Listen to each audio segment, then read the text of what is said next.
Hello everyone, welcome to my channel. आज हम इस वीडियो में क्वांटम नंबर्स के बारे में डिटेल में डिस्कस करेंगे। क्वांटम नंबर्स अपने आप में एक बहुत महत्वपूर्ण टॉपिक है, चाहे आप बीएससी के स्टूडेंट्स हो या एमएससी के।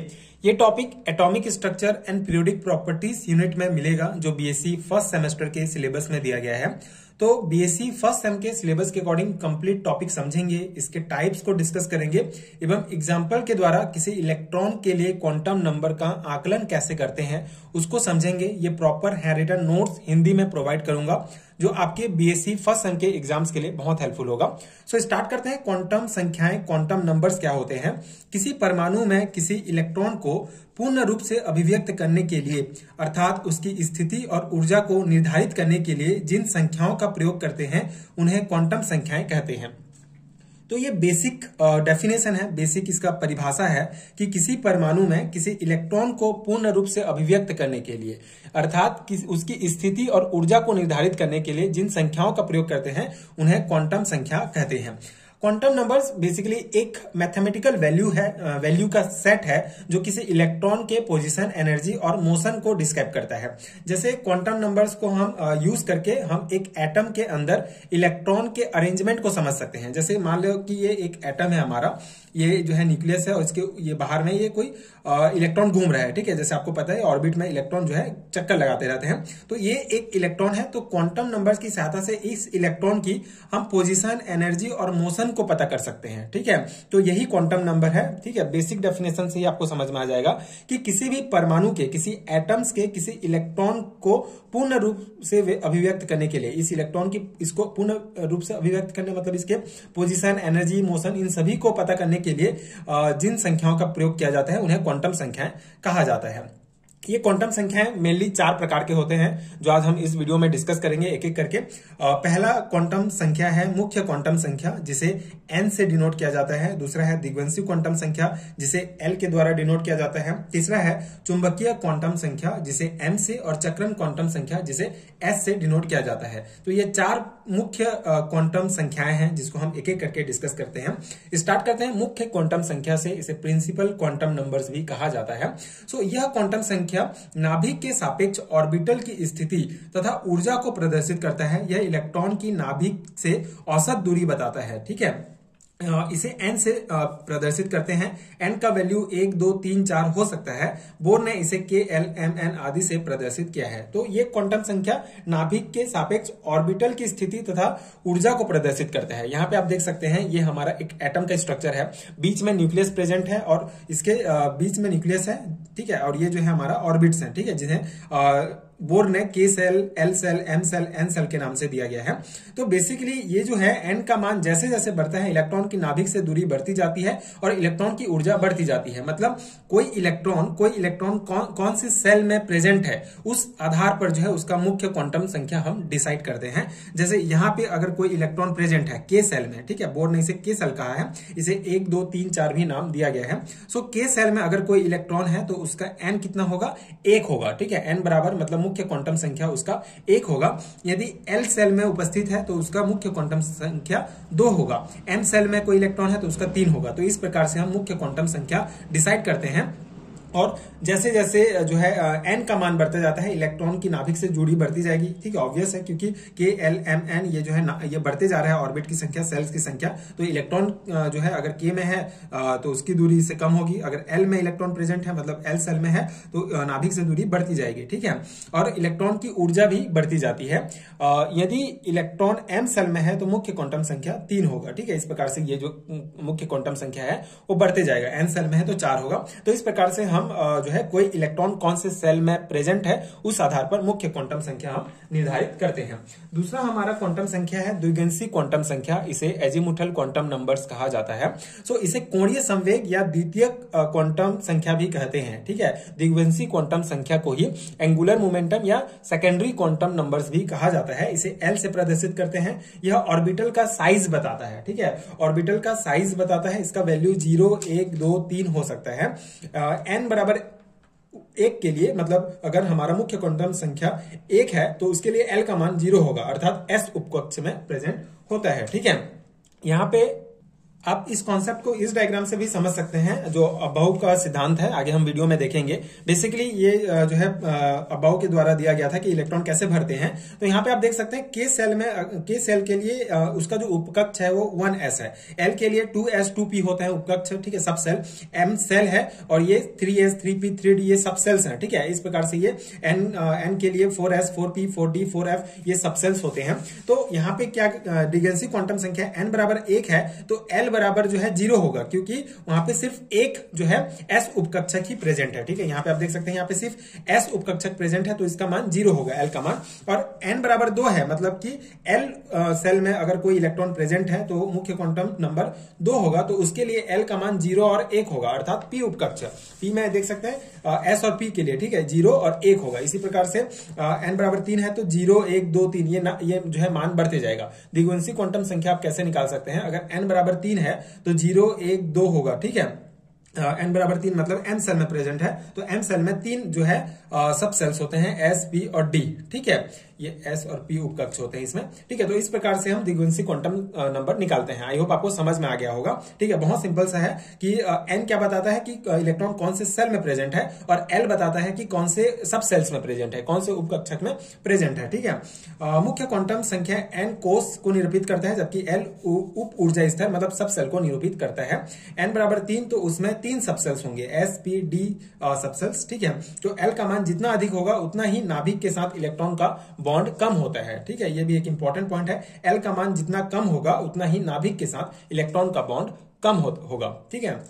ये हो गया द्विगुणित क्वांटम संख्या से रिलेटेड इंपॉर्टेंट पॉइंट्स, ठीक है। बेसिक कॉन्सेप्ट आई होप आपको समझ में आ गया होगा। क्वांटम नंबर से मेनली ऑब्जेक्टिव टाइप क्वेश्चंस भी पूछे जाते हैं, जिसमें आपको एग्जांपल दे दिया जाएगा इस इलेक्ट्रॉन का जो है आप क्वांटम नंबर्स पता कीजिए, तो उस टाइप के क्वेश्चन आते हैं। आगे हम न्यूमेरिकल क्वेश्चंस भी सॉल्व करेंगे जिससे आपको कॉन्सेप्ट समझ में आ जाएगा। अभी आपको इतना समझना है कि मुख्य क्वांटम संख्या क्या बताता है किसी इलेक्ट्रॉन का, द्विगुणित क्वांटम संख्या क्या बताता है, तीसरा है हमारा चुंबकीय क्वांटम संख्या, ठीक है, इसे मैग्नेटिक क्वांटम नंबर कहते हैं। सो एटम्स को हाई मैग्नेटिक एरिया में रखने पर यह देखा गया है कि उन इलेक्ट्रॉन्स का मैग्नेटिक एरिया में व्यवहार एक सा ना होकर भिन्न भिन्न होता है, ठीक है। अगर हम एटम्स को कोई एटम है को हाई मैग्नेटिक फील्ड में रखते हैं तो देखा गया कि उसके जो इलेक्ट्रॉन्स हैं, ठीक है, वो मैग्नेटिक एरिया में व्यवहार एक सा न करके भिन्न भिन्न होता है। सभी इलेक्ट्रॉन का बिहेवियर जो है भिन्न भिन्न होता है। इस क्वांटम संख्या को मैग्नेटिक फील्ड में इलेक्ट्रॉन कक्षकों की दिशा का ज्ञान होता है, ठीक है। इस क्वांटम संख्या से, चुंबकीय क्वांटम संख्या से मैग्नेटिक फील्ड में इलेक्ट्रॉन कक्षकों की दिशा का ज्ञान होता है, इसे m से प्रदर्शित करते हैं, ठीक है। सो चुंबकीय क्वांटम नंबर्स के लिए आपको एक चार्ट याद करना पड़ेगा। जैसे n का मान 1 है तो l का मान 0 होगा। कौन से सेल में प्रेजेंट है इलेक्ट्रॉन, k सेल में है और सब सेल s है, ठीक है। हम n से पता चला कि n के मान से पता चला कि इलेक्ट्रॉन के सेल में प्रेजेंट है और L के मान से पता चला कि S सब सेल में प्रेजेंट है, तो M का मान 0 होगा, ठीक है। और अगर N बराबर 2 है, मुख्य क्वांटम नंबर 2 है, तो L जो है 1 होगा, ठीक है। और सेल कितना होगा हमारा, L सेल में प्रेजेंट होगा और सब सेल P है, तो इसके लिए M का मान -1 0 +1 होगा, ठीक है। तीसरा है तो ये -2 -1 0 +1 +2 होगा। तो ये आपको मान याद रखना पड़ेगा चुंबकीय क्वांटम नंबर्स के लिए, ठीक है। ये एक कॉन्सेप्ट हो गया हमारा। चुंबकीय क्वांटम नंबर्स बेसिकली जो है मैग्नेटिक एरिया में किसी इलेक्ट्रॉन्स का जो बिहेवियर है उसको शो करता है। एंड फोर्थ हमारा है चक्रण क्वांटम संख्या, स्पिन क्वांटम नंबर्स। सो इसे S से प्रदर्शित करते हैं। इलेक्ट्रॉन अपनी कक्षा में गति करने के साथ साथ अपने अक्ष पर घूमता है, उसे प्रदर्शित करने के लिए स्पिन क्वांटम नंबर्स का यूज करते हैं, ठीक है। बेसिक कॉन्सेप्ट क्या है कि कोई भी इलेक्ट्रॉन, जैसे ये हमारा न्यूक्लियस है और ये किसी ऑर्बिट में जो है ये इलेक्ट्रॉन घूम रहा है, ठीक है। तो इलेक्ट्रॉन इसमें घूमता है, साथ साथ इलेक्ट्रॉन जो है अपने ही अक्ष में भी घूमते रहता है, ठीक है। जैसे कोई भी, जैसे ये सूर्य हमारा और ये जो ग्रह है, ठीक है, वो चक्कर लगा रहे हैं। पृथ्वी मान लो सूर्य का चक्कर लगा रहा है, तो पृथ्वी सूर्य का चक्कर लगा रहा है, साथ ही साथ अपने ही अक्ष में भी घूम रहा है, ठीक है, ये आपको पता है। तो उसी प्रकार इलेक्ट्रॉन भी है, इलेक्ट्रॉन इस सेल में जो है इस ऑर्बिट में अपना चक्कर लगाते हैं, साथ ही साथ स्वयं भी घूमते रहते हैं, ठीक है। तो उसे प्रदर्शित करने के लिए स्पिन क्वांटम नंबर का यूज किया जाता है, ठीक है।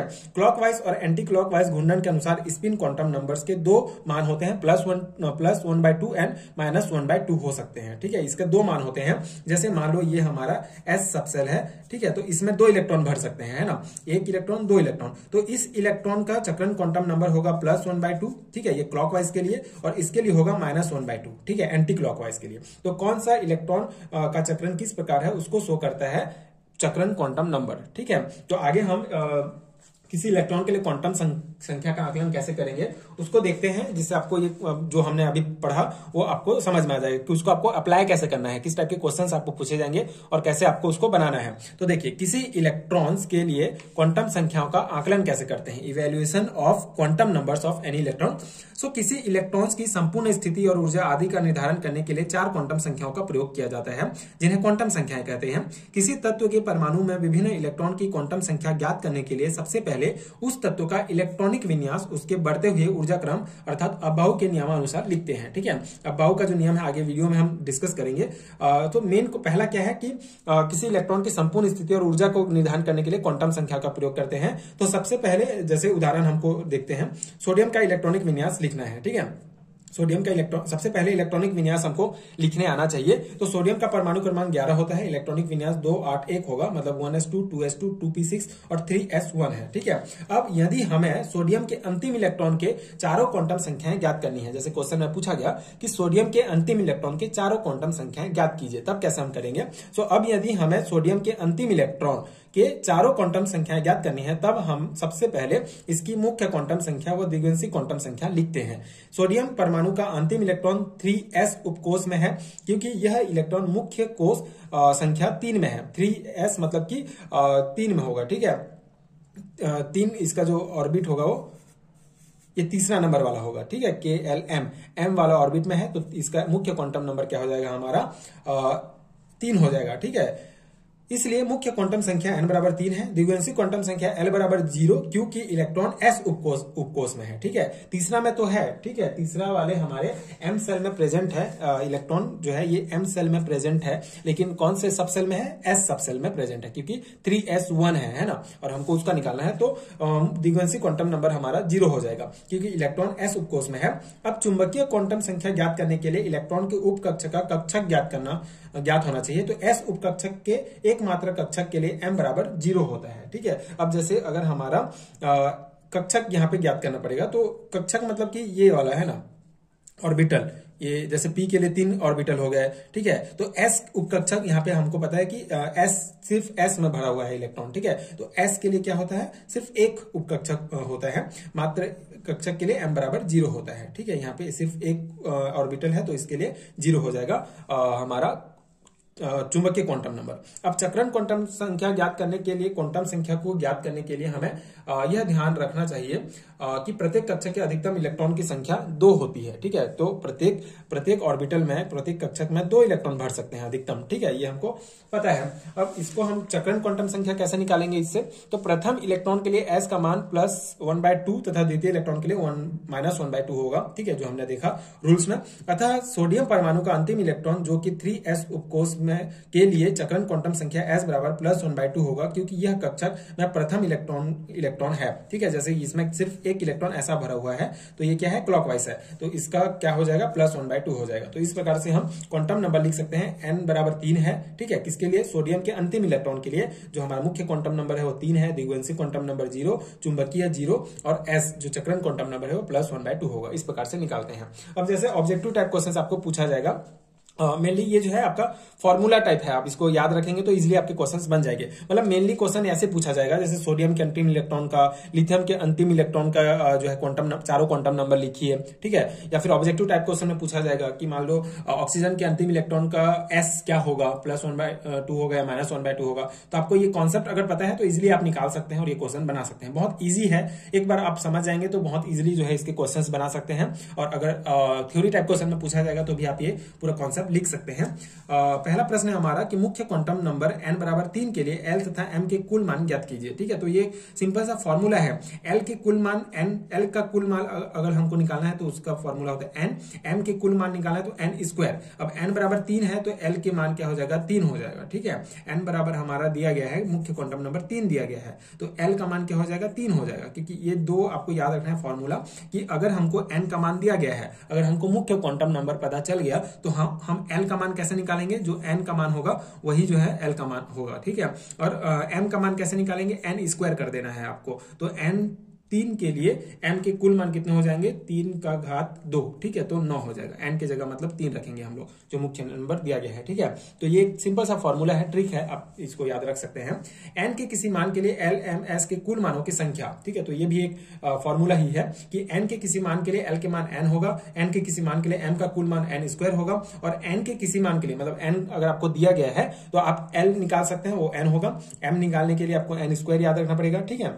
और n के किसी मान के लिए s के कुल मान जो है 2n स्क्वायर होगा, ठीक है, अगर कुल मान निकालने के लिए पूछा गया है तो 2n स्क्वायर। तो ये 3 फॉर्मूला आप याद रखेंगे, तो अगर आपको n का मान पता है तो आप l m s का मान निकाल सकते हैं। तो ये एक सिंपल सा ट्रिक है जो आप याद रख सकते हैं। और ये हो गया हमारा क्वांटम नंबर्स का कंप्लीट कॉन्सेप्ट। आई होप कि आपको समझ में आ गया होगा एंड ये नोट्स आपके एग्जाम प्रिपरेशन के लिए हेल्पफुल रहा होगा। ये proper notes BSc first semester के एग्जाम्स के लिए है, जो न्यू सिलेबस के अकॉर्डिंग सिलेबस प्रोवाइड किया गया है नेशनल एजुकेशन पॉलिसी के अकॉर्डिंग, उस अकॉर्डिंग ये टॉपिक आपको मिल जाएगा। तो जितना भी बेसिक कॉन्सेप्ट है इस टॉपिक से रिलेटेड मैंने समझाने का प्रयास किया है। आई होप कि आपको समझ में आ गया होगा एंड ये नोट्स आपके एग्जाम प्रिपरेशन के लिए हेल्पफुल रहा होगा। इसके अलावा अगर आपको बीएससी सेमेस्टर एग्जाम्स के लिए रिटर्न नोट चाहिए इंग्लिश मीडियम में या हिंदी मीडियम में, तो नीचे डिस्क्रिप्शन बॉक्स में आपको पीडीएफ स्टोर का लिंक मिलेगा, आप चेक कर सकते हैं। वहां से आप रिटर्न नोट्स डाउनलोड कर सकते हैं, जो आपके एग्जाम प्रिपरेशन के लिए बहुत हेल्पफुल होगा। एंड आगे की वीडियोस देखने के लिए चैनल के साथ जुड़े रहिए। Thank you so much for watching.